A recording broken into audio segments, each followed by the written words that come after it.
Hi friends, PSC ബിഗിനേഴ്സിലേക്ക് അവർക്കും സ്വാഗതം. ഇന്നത്തെ ക്ലാസ് ബാക്ടീരിയ ഡിസീസാണ്. അപ്പോൾ നമ്മളത് കാണാണ്ട് പഠിച്ചാൽ നമുക്ക് പരീക്ഷ ഹാളിൽ വെച്ച് അത് ഓർമ്മയുണ്ടാവില്ല.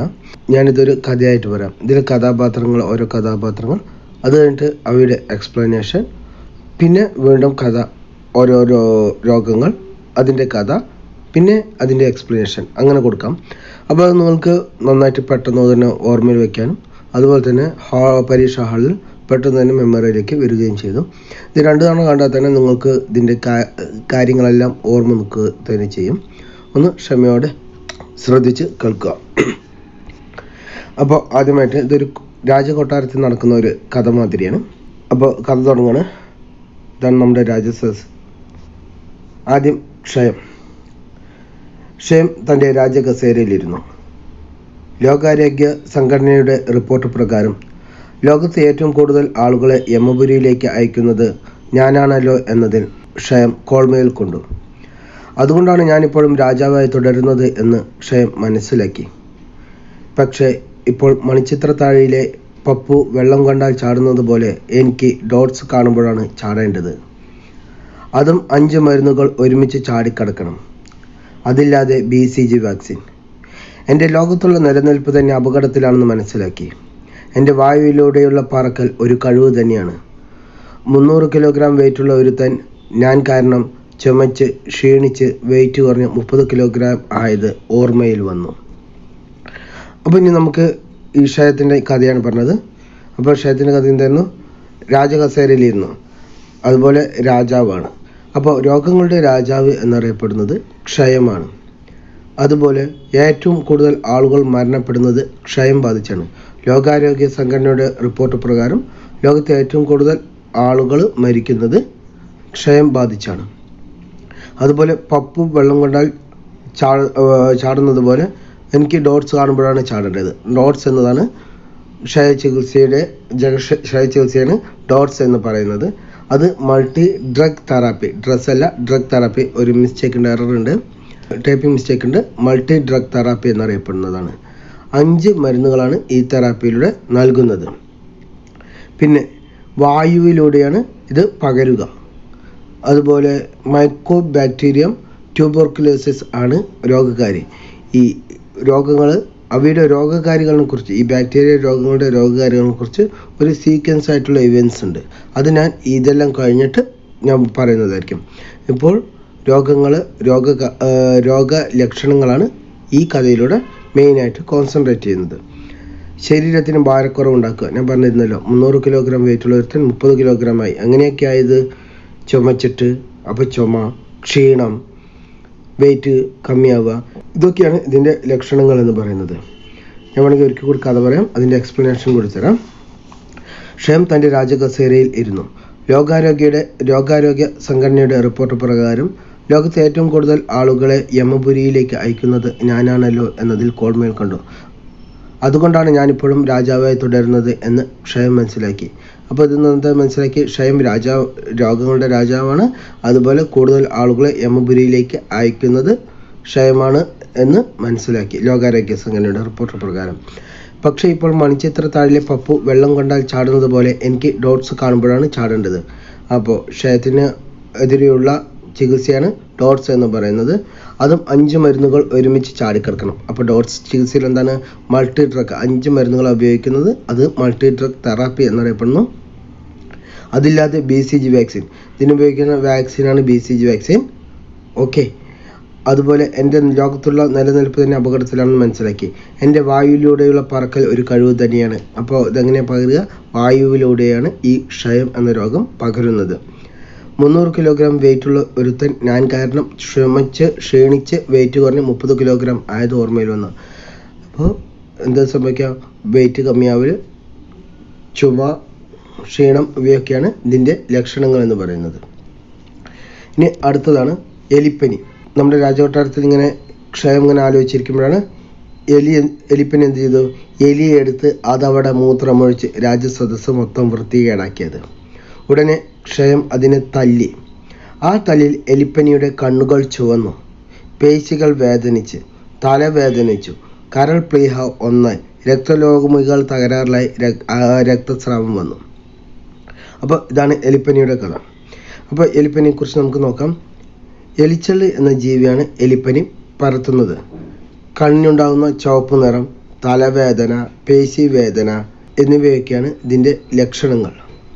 അതുപോലെ കരൾ, പ്ലീഹ എന്നിവയെ ഇവ ബാധിക്കുന്നു. രക്തലോമികളെ ബാധിച്ച ആന്തരിക രക്തസ്രാവത്തിന് ഇത് കാരണമാകുന്നു. പകർത്തുന്ന രോഗകാരിയാണ് ലെപ്റ്റോസ്പൈറോ ഇലക്ട്രോഹെമറേജിക്ക. എന്താണ് ലെപ്റ്റോസ്പൈറ ഇലക്ട്രോഹെമറേജിക്കയാണ് രോഗകാരി എന്ന് പറയുന്നത്. എലിപ്പനിക്കെതിരെ നമ്മുടെ ആരോഗ്യവകുപ്പ് ആരംഭിച്ച ക്യാമ്പയിനാണ് മൃത്യുഞ്ജയം. അത് ആരംഭിച്ചത് 2022 ഏപ്രിലാണ്. എന്താണ് എലിപ്പനിക്കെതിരെ ആരോഗ്യവകുപ്പ് ആരംഭിച്ച ക്യാമ്പയിനാണ് എന്ത് മൃത്യുഞ്ജയം. അത് 2022 ഏപ്രിലാണ് സ്റ്റാർട്ട് ചെയ്തത്.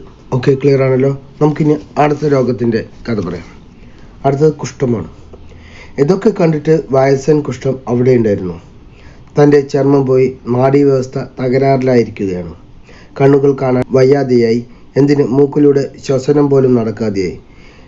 എനിക്കാണെങ്കിൽ പകരാനും ഇപ്പോൾ പഴയ പോലെ കഴിയുന്നില്ല. ഇവരെല്ലാം എന്നെ പരിഹസിക്കുകയാണോ എന്ന് പോലും ചിന്തിച്ച് തലയ്ക്ക് കൈവച്ചിരുന്നു. അപ്പോൾ കുഷ്ഠത്തിൻ്റെ കഥ എന്തായിരുന്നു? വയസ്സൻ കുഷ്ഠം ഏറ്റവും പഴക്കമേറിയ രോഗം എന്നറിയപ്പെടുന്ന രോഗമാണ് കുഷ്ഠം. ഇത് ബാധിക്കുന്ന എന്തിനൊക്കെയാണ്? ചർമ്മം, നാഡീവ്യവസ്ഥ എന്നിവയെ ബാധിക്കുന്ന രോഗമാണ് കുഷ്ഠം. ഇതിൻ്റെ രോഗകാരി എന്ന് പറയുന്നത് മൈക്കോബാക്ടീരിയം ലെപ്ര എന്ന ബാക്ടീരിയയാണ് രോഗകാരി. പിന്നെ ഈ കുഷ്ഠം എന്ത് ചെയ്യുന്നത്? എന്നെ പരിഹസിക്കണമെന്ന് ആലോചിച്ച് തലയ്ക്ക് കൈവച്ച് ഹാൻസൻസ് ഡിസീസ് എന്നറിയപ്പെടുന്ന രോഗമാണ് കുഷ്ഠം. ഇതാണ് ഹാൻസൻസ് ഡിസീസ് എന്നറിയപ്പെടുന്ന രോഗമാണ്. അതുപോലെ ഏറ്റവും പഴക്കമേറിയ രോഗമാണ് വയസ്സൻ കുഷ്ഠമാണ്. അപ്പോൾ ഏറ്റവും പഴക്കമേറിയ രോഗം എന്നൊക്കെ അറിയപ്പെടുന്നത് കുഷ്ഠമാണ്. വയസ്സാകുമ്പോൾ എന്ത് സംഭവിക്കും? കണ്ണ് കാണാതാവും, അതുപോലെ ചർമ്മമൊക്കെ പോവും, അതുപോലെ നാഡീവ്യവസ്ഥ തകരാറിലാവും, ഓർമ്മയൊന്നും ഉണ്ടാവില്ല. അപ്പോൾ അതൊക്കെ ആലോചിച്ചാൽ മതി. ചർമ്മം, നാഡീവ്യവസ്ഥ, അതുപോലെ കണ്ണുകൾ കാണാൻ വയ്യാതെയാവുക, ഇതൊക്കെ ഇതിൻ്റെ ഇതാണ് കുഷ്ഠത്തിൻ്റെ ലക്ഷണമാണ്. ഏറ്റവും കുറഞ്ഞ പകർച്ച നിരക്കുള്ള രോഗമാണ് കുഷ്ഠം. പഴയ പോലെ എനിക്കാണെങ്കിൽ പകരാനും ഇപ്പോൾ കഴിയുന്നില്ല. അതിൻ്റെ അർത്ഥം ഏറ്റവും കുറഞ്ഞ പകർച്ച നിരക്കുള്ള രോഗമാണ് കുഷ്ഠം. അടുത്തത് സന്നിപാത ജ്വരം അല്ലെങ്കിൽ ടൈഫോയിഡ്. അപ്പോഴാണ് ആരോ സന്നിപാത ജ്വരം എന്ന് ഉറക്കെ വിളിച്ചത്. തന്നെ അങ്ങനെ വിളിക്കുന്നത് ടൈഫോയിഡിന് ഇഷ്ടമല്ലായിരുന്നു. മലിനമായ ജലത്തിൽ വെച്ചിരുന്ന സാൽമോണല്ല ഫിഷിനെ ഉച്ചയ്ക്ക് ഭക്ഷണമാക്കണം എന്ന് ടൈഫോയിഡ് തീരുമാനിച്ചിരുന്നു. അല്ലെങ്കിൽ വേണ്ട, തനിക്ക് വയറുവേദനയും വിശപ്പില്ലായ്മയും മലബന്ധവും ഉള്ളതുകൊണ്ട് അത് ഉപേക്ഷിച്ചു. ഇതിനെല്ലാം കാരണം നീണ്ടു നിൽക്കുന്ന പനിയാണോ അതോ ക്ഷീണമാണോ എന്ന് ഡൗട്ട് വന്നു. അപ്പോൾ സന്നിപാത ജ്വരം അല്ലെങ്കിൽ ടൈഫോയിഡ് എന്ന് പറയുന്നത് എന്താണ്? ടൈഫോയിഡിൻ്റെ മലയാള വാക്കാണ് സന്നിപാത ജ്വരം. സാൽമോണല്ല ടൈഫിയാണ് ഇതിൻ്റെ രോഗകാരി. മലിനമായ ജലത്തിലൂടെ, ഭക്ഷണത്തിലൂടെ പകരുന്ന രോഗമാണ് ടൈഫോയിഡ്. വിശപ്പില്ലായ്മ, ക്ഷീണം, തലവേദന, വയറുവേദന, മലബന്ധം, പനി എന്നിവയൊക്കെയാണ് രോഗലക്ഷണങ്ങൾ. വൈഡൽ ടെസ്റ്റിലൂടെയാണ് ഇത് സ്ഥിരീകരിക്കുന്നത്. ടൈഫോയിഡ് സ്ഥിരീകരിക്കുന്നത് എങ്ങനെയാണ്? വൈഡൽ ടെസ്റ്റിലൂടെയാണ് സ്ഥിരീകരിക്കുന്നത്. ഓക്കെ, ഇനി അടുത്തത് കോളറ. ആരുടെയോ ഫോൺ വൈബ്രേറ്റ് ചെയ്യുന്നുണ്ടായിരുന്നു. ആ സമയത്ത് നോക്കുമ്പോൾ അത് കോളറുടേതായിരുന്നു. തൻ്റെ ഫോൺ വെള്ളത്തിലിടാൻ രാജാവ് ആവശ്യപ്പെടുന്നത് കണ്ട് കോളറയ്ക്ക് വിറയൽ വന്നു. അപ്പോൾ എന്തൊക്കെയാണ് കോളറയുടേത്? വിബ്രിയോ കോളറ, വൈബ്രേഷൻ, അതാണ് വിബ്രിയോ കോളറയാണ് രോഗകാരി. റിവറൈൻ രോഗം, വിറയൽ വന്നു. രാജാവ് വെള്ളത്തിലിടാൻ പറഞ്ഞിട്ട് ഫോൺ വെള്ളത്തിലിടാൻ പറയുന്നതായിട്ട് കോളറയ്ക്ക് വിറയൽ വന്നു. വിറയൽ പറയുമ്പോൾ റിവറൈൻ രോഗം. ഓക്കെ, ജലത്തിലൂടെ പകരുന്നു. ഫോൺ വെള്ളത്തിലിടാനില്ല പറഞ്ഞു, അപ്പോൾ ജലത്തിലൂടെ പകരുന്ന രോഗമാണ് കോളറ എന്ന് പറയുന്നത്. അപ്പോൾ കോളറിനെ കുറിച്ച് എന്തൊക്കെയാണ്? ഒന്ന്, വിബ്രിയോ കോളറയാണ് രോഗകാരി. റിവറൈൻ രോഗം, അതുപോലെ വിഷൂചിക രോഗം എന്നൊക്കെ അറിയപ്പെടുന്നത് കോളറയാണ്. അതുപോലെ ജലത്തിലൂടെയാണ് ഇത് പകരുന്നത്. അടുത്തത് ന്യൂമോണിയ. ന്യൂമോണിയ ശ്വാസം കിട്ടാൻ വേണ്ടി രാജകൊട്ടാരത്തിൽ നിന്ന് വെളിയിൽ പോയി. തൻ്റെ പനിയും വിറയലും ചുമയും തലവേദനയും എല്ലാം കൂടി തൻ്റെ മുഖം നീല നിറമായിക്കൊണ്ടിരിക്കുകയാണ്. അപ്പോൾ ന്യൂമോണിയനെ കുറിച്ച് എന്തൊക്കെയാണ് പറയുന്നത്? ഒന്ന്, സ്ട്രെപ്റ്റോകോക്കസ് ന്യൂമോണിയ അല്ലെങ്കിൽ അതുപോലെ ഹീമോഫിലസ് ഇൻഫ്ലുവൻസ എന്നിവയാണ് രോഗകാരികൾ. പനി, വിറയൽ, ചുമ, തലവേദന ഇവയൊക്കെയാണ് ഇതിൻ്റെ രോഗലക്ഷണങ്ങൾ. പിന്നെ ശ്വാസകോശത്തിനെ ബാധിക്കുന്നവയാണ്. ശ്വാസകോശത്തിലെ വായു അറകളെ ബാധിക്കുന്ന രോഗമാണ്. അതുപോലെ ഇത് വായു അറകളെ ബാധിച്ച് ശ്വസനത്തിന് തകരാറിലാക്കുന്ന രോഗമാണ് ന്യൂമോണിയ എന്ന് പറയുന്നത്. വായുവിലൂടെയാണ് പകരുന്നത്. അപ്പോൾ ശ്വാസം കിട്ടാൻ വേണ്ടി, അപ്പോൾ ശ്വാസത്തിൻ്റെ ഒരു പ്രശ്നം ഉണ്ടാകുന്ന രോഗമാണ് ന്യൂമോണിയ എന്ന് പറയുന്നത്. പനി, വിറയൽ, ചുമ, തലവേദനയും കൂടി ഒരുപാട് പീക്കാവുന്ന സമയത്ത് ബോഡിയുടെ പാർട്സ് വന്നിട്ട് നീല നിറമാകും. അതാണ് ന്യൂമോണിയൻ്റെ അസുഖം. പിന്നെ വായുവിലൂടെയാണ് ഈ രോഗം പകരുന്നത്. ഇനി അടുത്തത് ബോട്ടുലിസം. തന്നെ സഹായിക്കാൻ ബോട്ടിൽ വായു നിറച്ചുകൊണ്ട് ബോട്ടുലിസം വന്നു. അവൻ്റെ ചെറുകുടലിന് ഇപ്പോഴും പ്രശ്നമുണ്ടെന്നുള്ളത് ന്യൂമോണിയ ആലോചിച്ചു. അപ്പോൾ ബോട്ടുലിസം എന്ന് പറയുന്നത് ക്ലോസ്ട്രീഡിയം ബോട്ടുലിനം എന്ന ബാക്ടീരിയയാണ് രോഗകാരി. ചെറുകുടലിനെ ബാധിക്കുന്നു. മലിനമായ ഭക്ഷണ പദാർത്ഥങ്ങളിലൂടെ പകരുന്ന രോഗമാണ് ബോട്ടുലിസം എന്ന് പറയുന്നത്. അടുത്താണ് ടെറ്റനസ്. ടെറ്റനസ് നമുക്ക് അങ്ങനെ പിടിക്കാം. ക്ലോസ്ട്രീഡിയം ടെറ്റനിയാണ് രോഗകാരി. TT വാക്സിൻ നമ്മൾ അതിനു വേണ്ടിയാണ് ഉപയോഗിക്കുന്നത്. അപ്പോൾ നമ്മളിത് അറിയാം, നമ്മൾ വല്ല കത്തിയോ വല്ലതൊക്കെ കൊണ്ട് മുറിവായാൽ നമ്മളുടനെ പോയിട്ട് TT അടിക്കാറുണ്ട്. അപ്പോൾ ഇതുകൊണ്ട് തന്നെ അത് പേശികൾ, സന്ധികൾ എന്നിവയെ ബാധിക്കുന്ന രോഗമാണ് ടെറ്റനസ് എന്ന് നമുക്ക് ആലോചിച്ച് വയ്ക്കാം. അടുത്താണ് പ്ലേഗ്. പ്ലേഗ് പരത്തുന്ന രോഗകാരി എന്ന് പറയുന്നത് ഏഴ്സീനിയ പെസ്റ്റിസ് എന്ന ബാക്ടീരിയയാണ് രോഗകാരി. ലിംഫ്, രക്തചംക്രമണം എന്നിവയെ ബാധിക്കുന്ന രോഗമാണ് പ്ലേഗ്. എലിച്ചെള്ള് വഴിയാണ് ഇത് പകരുന്നത്. കറുത്ത മരണം എന്നറിയപ്പെടുന്ന രോഗവും പ്ലേഗാണ്. അടുത്തത് ഡിഫ്തീരിയ. കോറിൻ ബാക്ടീരിയയാണ് രോഗകാരി. മൂക്ക്, തൊണ്ട എന്നിവിടങ്ങളിൽ ശ്ലേഷ്മം ബാധിച്ച് അവയുടെ ആവരണത്തെ ബാധിക്കുന്നവയാണ് ഡിഫ്തീരിയ രോഗം. ഹൃദയം, വൃക്ക, മസ്തിഷ്കം എന്നിവയെ ബാധിക്കുന്നു. തുമ്മൽ, ചുമ എന്നിവയിലൂടെ പകരുന്ന രോഗമാണ് ഡിഫ്തീരിയ എന്ന് പറയുന്നത്. ഓക്കെ, അപ്പോൾ ഇങ്ങനെയാണ് ഇതിൻ്റെത്. ഞാൻ ഒരിക്കൽ ഫുൾ കഥ പറയാം, എന്നിട്ട് ഒന്നും കൂടി ഫുൾ എക്സ്പ്ലനേഷൻ തരാം. അപ്പോൾ നമുക്ക് ഈസി ആയിരിക്കും കുറച്ചും കൂടി. ക്ഷയം തൻ്റെ രാജകൊട്ടാരത്തിലിരുന്നു. ലോകാരോഗ്യ സംഘടനയുടെ റിപ്പോർട്ട് പ്രകാരം ലോകത്തെ ഏറ്റവും കൂടുതൽ ആളുകളെ യമപുരിയിലേക്ക് അയക്കുന്നത് ഞാനാണല്ലോ എന്നതിൽ കോൾമേൽ കൊണ്ടു. അതുകൊണ്ടാണ് ഞാനിപ്പോഴും രാജാവായി തുടരുന്നത് എന്ന് ക്ഷയം മനസ്സിലാക്കി. പക്ഷേ ഇപ്പോൾ മണിച്ചിത്രത്താഴിലെ പപ്പു വെള്ളം കണ്ടാൽ ചാടുന്നത് പോലെ എനിക്ക് ഡോട്ട്സ് കാണുമ്പോഴാണ് ചാടേണ്ടത്. അതും 5 മരുന്നുകൾ ഒരുമിച്ച് ചാടിക്കിടക്കണം. അതില്ലാതെ BCG വാക്സിൻ. എൻ്റെ ലോകത്തുള്ള നിലനിൽപ്പ് തന്നെ അപകടത്തിലാണെന്ന് മനസ്സിലാക്കി. എൻ്റെ വായുവിലൂടെയുള്ള പറക്കൽ ഒരു കഴിവ് തന്നെയാണ്. 300 കിലോഗ്രാം വെയിറ്റുള്ള ഒരുത്തൻ ഞാൻ കാരണം ചുമച്ച് ക്ഷീണിച്ച് വെയിറ്റ് കുറഞ്ഞ് 30 കിലോഗ്രാം ആയത് ഓർമ്മയിൽ വന്നു. ഈ സമയത്ത് എലിപ്പനി എലിയെ എടുത്ത് അവിടെ മൊത്തം മൂത്രമൊഴിച്ച് രാജസദസ്സ് വൃത്തികേടാക്കിയത്. ഉടനെ ക്ഷയം അതിനെ തല്ലി. ആ തല്ലിൽ എലിപ്പനിയുടെ കണ്ണുകൾ ചുവന്നു, പേശികൾ വേദനിച്ചു, തല വേദനിച്ചു, കരൾ പ്ലീഹ ഒന്നായി, രക്തലോമികകൾ തകരാറിലായി, രക്തസ്രാവം വന്നു. ഇതൊക്കെ കണ്ടിട്ട് വയസ്സും കുഷ്ഠം അവിടെ ഉണ്ടായിരുന്നു. തൻ്റെ ചർമ്മം പോയി, നാഡീവ്യവസ്ഥ തകരാറിലായിരിക്കുകയാണ്. കണ്ണുകൾ കാണാൻ വയ്യാതെയായി, വെന്തിന് മൂക്കിലൂടെ ശ്വസനം പോലും നടക്കാതെയായി. എനിക്കാണെങ്കിൽ പകരാനും ഇപ്പോൾ കഴിയുന്നില്ല.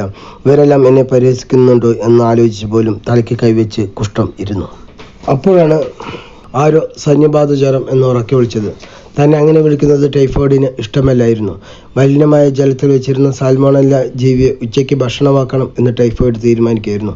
അല്ലെങ്കിൽ വേണ്ട, തനിക്ക് വയറുവേദനയും വിശപ്പില്ലായ്മയും മലബന്ധവും ഉള്ളതുകൊണ്ട് അത് ഉപേക്ഷിച്ചു. ഇതിനെല്ലാം കാരണം നീണ്ടു നിൽക്കുന്ന പനിയാണോ അതോ ക്ഷീണമാണോ എന്ന് ഡൗട്ട് വന്നു. അപ്പോഴാണ് ആരുടെയോ ഫോൺ വൈബ്രേറ്റ് ചെയ്യുന്നുണ്ടായിരുന്നത്. നോക്കുമ്പോൾ അത് കോളറയുടേതായിരുന്നു. തൻ്റെ ഫോൺ വെള്ളത്തിലിടാൻ രാജാവ് ആവശ്യപ്പെട്ടത് കേട്ട് കോളറയ്ക്ക് വിറയൽ വന്നു. ന്യൂമോണിയ ശ്വാസം കിട്ടാൻ വേണ്ടി രാജകൊട്ടാരത്തിൽ നിന്ന് വെളിയിൽ പോയി. തൻ്റെ പനിയും വിറയും ചുമയും തലവേദനയുമെല്ലാം കൂടി തൻ്റെ മുഖം നീല നിറമായി. തന്നെ സഹായിക്കാൻ ബോട്ടിൽ വായു നിറച്ചുകൊണ്ട് ബോട്ടിലിസം വന്നു. അവൻ്റെ ചൊറകുടലിൽ ഇപ്പോഴും പ്രശ്നമുള്ളത് ന്യൂമോണിയ ആലോചിച്ചു. അപ്പോൾ ഇനി നമുക്കിതിൻ്റെ എക്സ്പ്ലനേഷൻ നോക്കാം. രോഗങ്ങളുടെ രാജാവ് എന്നറിയപ്പെടുന്ന രോഗമാണ് ക്ഷയം. ഏറ്റവും കൂടുതൽ ആളുകൾ മരണപ്പെടുന്നത് ക്ഷയം ബാധിച്ചാണ്. മൾട്ടി ഡ്രഗ് തെറാപ്പി എന്നറിയപ്പെടുന്ന ചികിത്സയാണിത്. ഡോട്ട്സ് ചികിത്സ, അതാണ് ക്ഷയത്തിനുള്ള ചികിത്സ. 5 മരുന്നുകളാണ് ഈ തെറാപ്പിയിലൂടെ നൽകപ്പെടുന്നത്. വായുവിലൂടെ ഈ രോഗം പകരുന്നു. മൈക്രോബാക്ടീരിയം ട്യൂബർകുലോസിസ് ആണ് രോഗകാരി. ശരീരത്തിന് ഭാരക്കുറവ് ഉണ്ടാവുക, ചുമ, ക്ഷീണം എന്നിവയൊക്കെയാണ് ഇതിൻ്റെ ലക്ഷണങ്ങൾ. അടുത്തത് എലിപ്പനി. ലെപ്റ്റോസ്പൈറോസിസ് എന്നാണ് ഇംഗ്ലീഷിലെ നാമകരണം. എലിച്ചെള്ള് എന്ന ജീവിയാണ് ഇത് പകർത്തുന്നത്. കണ്ണിനുണ്ടാകുന്ന ചുവപ്പ് നിറം, തലവേദന, പേശിവേദന, പനി എന്നിവയാണ് ലക്ഷണങ്ങൾ. കരൾ പ്ലീഹ എന്നിവയെ ബാധിക്കുന്നു. രക്തലോമികളെ ബാധിച്ച ആന്തരിക രക്തസ്രാവത്തിന് കാരണമാകുന്നു. ലെപ്റ്റോസ്പൈറ ഇലക്ട്രോഹെമറേജിക്കയാണ് രോഗകാരി. ആരോഗ്യവകുപ്പ് നടത്തുന്ന എലിപ്പനിക്കെതിരെയുള്ള ഒരു ക്യാമ്പയിനാണ് മൃത്യുഞ്ജയം എന്ന് പറയുന്നത്. അത് 2022 ഏപ്രിലാണ് സ്റ്റാർട്ട് ചെയ്തത്. ദെൻ കുഷ്ഠം, ലെപ്രസി, ഏറ്റവും പഴക്കമേറിയ രോഗം എന്നറിയപ്പെടുന്ന രോഗമാണ് കുഷ്ഠം. ചർമ്മം, നാഡീവ്യവസ്ഥ എന്നിവയെ ബാധിക്കുന്ന രോഗമാണ് കുഷ്ഠം. മൈക്കോബാക്ടീരിയം ലെപ്ര എന്ന ബാക്ടീരിയയാണ് രോഗകാരി. ഹാൻസൺസ് ഡിസീസ് എന്നറിയപ്പെടുന്നു. ഏറ്റവും കുറഞ്ഞ പകർച്ച നിരക്കുള്ള രോഗമാണ് കുഷ്ഠം. സന്നിപാത ജ്വരം അല്ലെങ്കിൽ ടൈഫോയിഡ്. സാൽമോണല്ല ടൈഫിയാണ് രോഗകാരി. മലിനമായ ജലത്തിലൂടെയും ഭക്ഷണത്തിലൂടെയും പകരുന്ന രോഗമാണ്. വിശപ്പില്ലായ്മ, ക്ഷീണം, തലവേദന, വയറുവേദന, മലബന്ധം, പനി എന്നിവയാണ് രോഗലക്ഷണങ്ങൾ. വൈറൽ ടെസ്റ്റിലൂടെ സ്ഥിരീകരിക്കുന്നു. കോളറ, വിബ്രിയോ കോളറയാണ് രോഗകാരി. റിവറൈൻ രോഗം എന്നറിയപ്പെടുന്നു. ജലത്തിലൂടെ പകരുന്നു. ന്യൂമോണിയ, സ്ട്രെപ്റ്റോകോക്കസ് ന്യൂമോണിയയാണ്. ഹീമോഫിലസ് ഇൻഫ്ലുവൻസ എന്നിവയാണ് രോഗകാരികൾ. ചുമ, പനി, വിറയൽ, തലവേദന എന്നിവയാണ് രോഗലക്ഷണങ്ങൾ. ശ്വാസകോശത്തിലെ അറകളെ വായു ബാധിക്കും, ശ്വസന പ്രശ്നങ്ങൾക്ക് കാരണമാവുകയും ചെയ്യുന്നു. രോഗം മൂർച്ഛിക്കുന്ന അവസ്ഥയിൽ ചില ഭാഗങ്ങളിൽ നീല നിറത്തിന് കാരണമാകുന്നു. വായുവിലൂടെയാണ് ഈ രോഗം പകരുന്നത്. ബോട്ടുലിസം, ക്ലോസ്ട്രീഡിയം ബോട്ടുലിനം ആണ് രോഗകാരി. ചെറുകുടലിനെ ബാധിക്കുന്നു. മലിനമായ ഭക്ഷണ പദാർത്ഥങ്ങളിലൂടെ പകരുന്നു. ടെറ്റനസ്, ക്ലോസ്ട്രീഡിയം ടെറ്റനിയാണ് രോഗകാരി. TT വാക്സിൻ ഇതിനെതിരെയുള്ള വാക്സിനാണ്. മുറിവിലൂടെ പകരുന്നു. പേശികൾ, സന്ധികൾ എന്നിവയെ ബാധിക്കുന്ന രോഗമാണ് ടെറ്റനസ് എന്ന് പറയുന്നത്. പ്ലേഗിന് കാരണക്കാരൻ യേഴ്സീനിയ പെസ്റ്റിസിസ് എന്ന ബാക്ടീരിയയാണ് രോഗകാരി. ലിംഫ്, രക്തചംക്രമണം എന്നിവയെ ബാധിക്കുന്നു. എലിച്ചെള്ള് വഴിയാണ് പകരുന്നത്. കറുത്ത മരണം എന്നറിയപ്പെടുന്ന രോഗമാണ് പ്ലേഗ് എന്ന് പറയുന്നത്. ഡിഫ്തീരിയ, കോറിൻ ബാക്ടീരിയയാണ് രോഗകാരി. മൂക്ക്, തൊണ്ട് എന്നിവിടങ്ങളിലെ ശ്ലേഷ്മാവരണത്തെ ഇത് ബാധിക്കുന്നു. ഹൃദയം, വൃക്ക, മസ്തിഷ്കം എന്നിവയെ ബാധിക്കുന്നു. തുമ്മൽ, ചുമ എന്നിവയിലൂടെ ഈ രോഗം പകരുന്നു. അപ്പോൾ നമ്മൾ രോഗങ്ങളും രോഗലക്ഷണങ്ങളും അതിൻ്റെ കുറച്ച് ഇമ്പോർട്ടൻറ്റ് പ്രോപ്പർട്ടീസും പഠിച്ച് ഇനി നമുക്ക് ഓരോ രോഗം, ബാക്ടീരിയ രോഗം പറയാം, അതിൻ്റെ രോഗകാരികൾ. ഇതും നമ്മൾ ഇങ്ങനെ ഒരുപാട് കാണാണ്ട് പഠിച്ചാൽ നമുക്ക് ഒരിക്കലും ഓർമ്മ നിൽക്കില്ല. ഇതിനൊരു കഥയുണ്ട്. നിങ്ങളിത് വിഷ്വലായിട്ട് ഞാൻ പറയുന്ന സമയത്ത് നിങ്ങൾ വിഷ്വലായിട്ട് ചിത്രീകരിക്കുക, നിങ്ങളുടെ മനസ്സിൽ ചിത്രീകരിക്കുക. അപ്പോൾ അത് നിങ്ങൾക്ക് എപ്പോഴും ഓർമ്മ ഉണ്ടാവും. ഇത് ഏതൊരു ബേസിലിൻ്റെ വീട്ടിൽ നടക്കുന്ന കഥ പോലെയാണ്. ഓക്കെ, നമുക്ക് കട തുടങ്ങാം. ബേസിൽ കിടന്നുറങ്ങുകയായിരുന്നു. ആ സമയത്താണ് തൻ്റെ വീട്ടിലെ കോളിംഗ് ID അടിച്ചത്. കോളിംഗ് ID എന്താണ്? വൈബ്രേറ്റ് ചെയ്യുന്നുണ്ടായിരുന്നു. അപ്പോൾ എന്തെന്ന് മനസ്സിലാക്കാം? കോളറ എന്ന രോഗം, വിബ്രിയോ കോളറ, വിബ്രിയോ കോളറ എന്ന രോഗമാണ് പരത്തുന്നത്. ഓക്കെ, അങ്ങനെ ബേസിൽ പോയി വാതിൽ തുറന്നു. അവിടെ ഒരു പോസ്റ്റ്മാൻ ഉണ്ടായിരുന്നു. പോസ്റ്റ്മാൻ ലെറ്റർ കൊടുത്തു. ആ ലെറ്ററിൽ എന്തുണ്ടായിരുന്നു? ഒരു വെളുത്ത പൊടി ഉണ്ടായിരുന്നു. അത് ആന്ത്രാക്സ് ആണോ എന്ന് ബേസിൽ സംശയിച്ചു. പണ്ട് കുറച്ചു കാലങ്ങൾക്ക് മുമ്പ് ഈ ആന്ത്രാക്സ് പരത്താൻ വേണ്ടി ഈ ലെറ്ററിലൂടെ ഒരു വെളുത്ത പൊടി അയക്കുന്ന പതിവ് ഉണ്ടായിരുന്നു. അതുകൊണ്ടായിരുന്നു ഇത് പറഞ്ഞത്. ഓക്കെ, അങ്ങനെ ബേസിൽ ആ കവർ പൊട്ടിച്ച് നോക്കിയപ്പോൾ അതിൽ വെളുത്ത പൊടി ഉണ്ടായിരുന്നു. അത് ടെസ്റ്റ് ചെയ്ത് നോക്കുമ്പോൾ അത് ആന്ത്രാക്സ് അല്ല എന്ന് ഉറപ്പിച്ചു. അപ്പോൾ നമ്മൾ ഇതൊക്കെ പഠിച്ചു, 2 രോഗങ്ങൾ പഠിച്ചു. ഒന്ന്, കോളറൈഡ് വൈബ്രേറ്റ് ചെയ്യുന്നത്, വിബ്രിയോ കോളറയാണ് കോളറയ്ക്ക് കാരണം. രണ്ടാമത്തേത്, ബേസിൽ വെളുത്ത പൊടി സ്വീകരിച്ചു, അത് ആന്ത്രാക്സ് ആണോ എന്ന് സംശയിച്ചു. അപ്പോൾ ബാസിലസ് ആന്ത്രാസിസ് ആണ് ആന്ത്രാക്സ് എന്ന രോഗത്തിന് കാരണക്കാരൻ. ഓക്കെ, ബാസിലസ് ആന്ത്രാസിസ് ആണ് ആന്ത്രാക്സ് എന്ന രോഗത്തിന് കാരണക്കാരൻ. നോക്കുമ്പോൾ ആ വെളുത്തുപൊടി ആന്ത്രാക്സ് ആയിരുന്നില്ല. ഉച്ചയ്ക്ക് ഭക്ഷണം കഴിക്കണമല്ലോ എന്ന് ബേസിൽ ആലോചിച്ചു. തൻ്റെ ക്ലോസ് ആയ ബോട്ടിലിൽ ടൈറ്റായി അടിച്ചു വെച്ചിരിക്കുന്ന സാൽമോണല്ല ടഫായത് ബേസിൽ കണ്ടു. അപ്പോൾ എന്താണ്? ക്ലോസ് ആയ ബോട്ടിലിൽ. അപ്പോൾ ബോട്ടുലിസം എന്ന രോഗം പരത്തുന്നത് ക്ലോസ്ട്രീഡിയം ബോട്ടുലിനം എന്ന രോഗകാരിയാണ്. ഓക്കെ, ക്ലോസ്ട്രീഡിയം ബോട്ടുലിനമാണ് ബോട്ടുലിസം പരത്തുന്നത്. ടൈറ്റായ, അതായത് ക്ലോസ്ട്രീഡിയം ടെറ്റനിയാണ് ടെറ്റനസ് പരത്തുന്നത്. ക്ലോസ്ട്രീഡിയം ടെറ്റനിയാണ് ടെറ്റനസ് പരത്തുന്നത്. ടൈറ്റായി അടിച്ച സാൽമോണല്ല ഫിഷ്, സാൽമോണല്ല ടൈഫിയാണ് ടൈഫോയിഡിന് കാരണം. അപ്പോൾ സാൽമോണല്ല ഫിഷ് എന്തായി? ടഫ് പറഞ്ഞാൽ ടൈഫോയിഡായി. അപ്പോൾ സാൽമോണല്ല ടൈഫിയാണ് ടൈഫോയിഡിന് കാരണം. ഇതെല്ലാം കണ്ട് ആര് ചിരിക്കുന്നുണ്ടായിരുന്നു? ബോർഡറ്റെല്ലയിലെ വില്ലൻ എലി.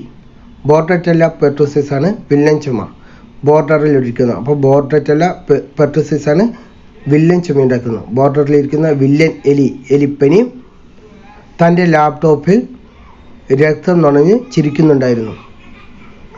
എലിപ്പനിക്ക് കാരണം എന്താണ്? Leptospira, leptospira electro haemorrhagica. ഹെമം പറയുന്നത് രക്തം എന്നുള്ളതാണ്, ഹെമറേജിക്ക. അപ്പോൾ ലെപ്റ്റോസ്പൈറ ഇലക്ട്രോ ഹെമറേജിക്ക. അപ്പം അതുവരെയുള്ള കഥ ഒന്നും കൂടി പറയാം. തൻ്റെ കോളർ ID വൈബ്രേറ്റ് ചെയ്യുന്നത് കേട്ട് ബേസിൽ കിടക്കയിൽ നിന്ന് എഴുന്നേറ്റ് വാതിൽ തുറന്നു.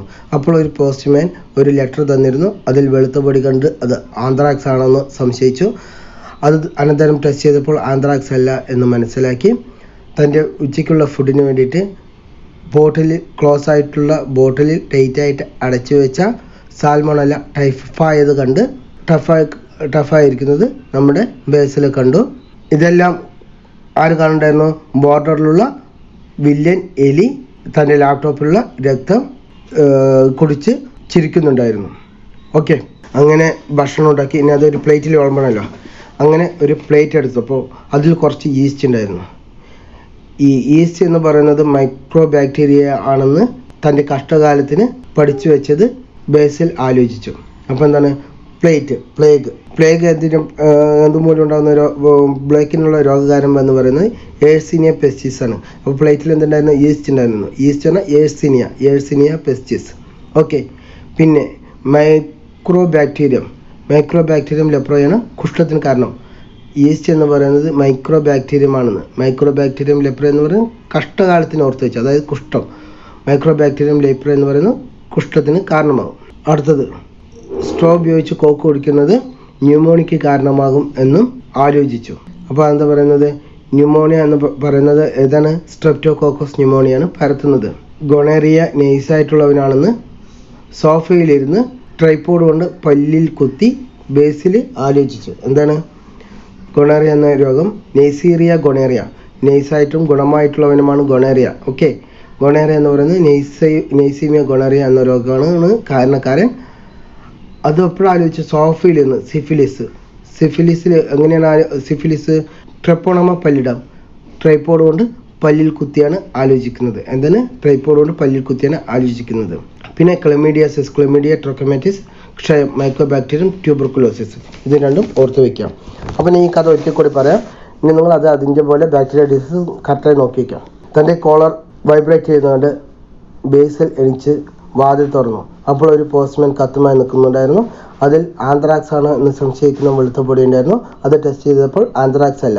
അനന്തരം ഭക്ഷണം കഴിക്കാൻ വേണ്ടി തൻ്റെ ക്ലോസായ ബോട്ടിലിൽ ടൈറ്റായിട്ട് അടച്ചു വെച്ചിരിക്കുന്ന സാൽമോണല ടഫായിരിക്കുന്നത് ബേസിൽ കണ്ടു. ഇതെല്ലാം നോക്കി ബോർഡറിലുള്ള വില്ലൻ എലി തൻ്റെ ലാപ്ടോപ്പിലുള്ള രക്തം രുചിച്ച് ചിരിക്കുന്നുണ്ടായിരുന്നു. ഭക്ഷണമുണ്ടാക്കി ഒരു പ്ലേറ്റിൽ എടുത്തു. അതിൽ ഈസ്റ്റ് ഉണ്ടായിരുന്നു. ഈസ്റ്റ് എന്ന് പറയുന്നത് മൈക്രോ ബാക്ടീരിയം ആണെന്ന് തൻ്റെ കഷ്ടകാലത്തിന് പഠിച്ചു വെച്ചത് ബേസിൽ ഓർത്തു. വെള്ളം കുടിക്കാൻ വേണ്ടി കോക്ക് എടുത്തപ്പോൾ അത് സ്ട്രോട്ട് കുടിച്ചാൽ ന്യൂമോണിയ പകരുമെന്നും ബേസിൽ ആലോചിച്ചിരുന്നു. ഗൊണേറിയ എന്ന് പറയുന്നത് നൈസായിട്ടും ഗുണമായിട്ടുള്ളവനുമാണെന്നും അത് സോഫയിലിരുന്ന് ബേസിൽ ട്രൈപോഡ് കൊണ്ട് പല്ലിൽ കുത്തി ഓർത്തു വെച്ചു. ക്ലെമീഡിയ ട്രോക്കോമാറ്റിസ് ആണ്. ക്ഷയം, മൈക്രോബാക്ടീരിയം, ട്യൂബർക്കുലോസിസ് ആണ്. അപ്പോൾ ആന്ത്രാക്സ്, ബാസിലസ് ആന്ത്രാസിസ് ആണ്. Cholera, vibrio cholera. Botulism, clostridium ബോട്ടുലിനമാണ്. ടെറ്റനസ്, ക്ലോസ്ട്രീഡിയം ടെറ്റനിയാണ്. ടൈഫോയിഡ്, സാൽമോണല ടൈഫിയാണ്. വില്ലൻ ചുമ, ബോർഡറ്റല പെർട്ടിസിസ് ആണ്. എലിപ്പനി, ലെപ്റ്റോസ്പൈറ ഇലക്ട്രോ ഹെമറേജിക്കാണ്. പ്ലേഗ്, ഏഴ്സിനിയ പെസ്റ്റിസിസ് ആണ്. കുഷ്ഠം, മൈക്രോബാക്ടീരിയം ലെപ്രയാണ്. ന്യൂമോണിയ, സ്ട്രെപ്റ്റോകോക്കസ് ന്യൂമോണിയാണ്. ഗൊണേറിയ, നെയ്സീരിയ ഗൊണേറിയാണ്. സിഫിലിസ്, ട്രെപ്പോണമ പല്ലിടമാണ്. ക്ലെമീഡിയ ട്രോക്കോമാറ്റിസ് ആണ്. ക്ഷയം, മൈക്രോബാക്ടീരിയം, ട്യൂബർക്കുലോസിസ് ആണ്. അപ്പോൾ ക്ലാസ് ഇഷ്ടപ്പെട്ടാൽ ലൈക്ക് ചെയ്യുക, ഷെയർ ചെയ്യുക. Thank you, by.